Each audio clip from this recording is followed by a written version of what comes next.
Party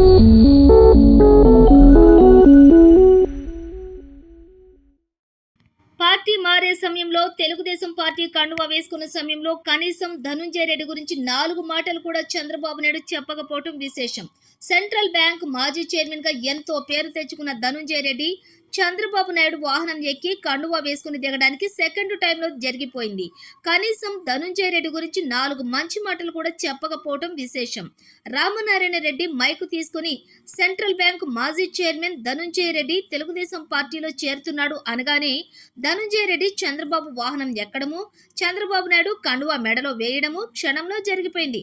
అయితే చంద్రబాబు ధనుంజయ రెడ్డి గురించి 4 మాటలు మాట్లాడతాడేమో అని ఎంతో మంది ఆశగా ఎదురు చూశారు. కానీ చంద్రబాబు నాయుడు మైక్ తీసుకుని వేరే సబ్జెక్టు మాట్లాడడం క్షణాల్లో జరిగిపోయింది. దీంతో ధనుంజయ రెడ్డి అభిమానులు ఆశ్చర్యపోయారు. సెంట్రల్ బ్యాంకు మాజీ చైర్మన్ గా వైఎస్ఆర్ కాంగ్రెస్ పార్టీలో ఎంతో క్రియాశీలకంగా ఉంటూ వెంకటగిరి, ఉదయగిరి నియోజకవర్గం పరిశీలకునిగా ఉన్న విషయం తెలిసిందే. వైఎస్ఆర్ కాంగ్రెస్ పార్టీలో ఒక ఊపు ఊపిన ధనుంజయ రెడ్డిని ఆనం రామనారాయణ రెడ్డి వాహనం మీదకు పిలిచి బాబు చేత టీడీపీ కండువా వేయించారు. అంతవరకు బాగానే ఉంది. ఆ తర్వాతే అసలు సినిమా మొదలైంది.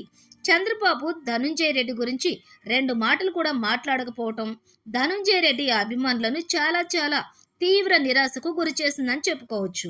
మరి ముందు ముందు తెలుగుదేశం పార్టీలో మెట్టుకూరు ధనుంజయ రెడ్డికి ఎలాంటి గుర్తింపు వస్తుందో వేచి చూడాలి మరి.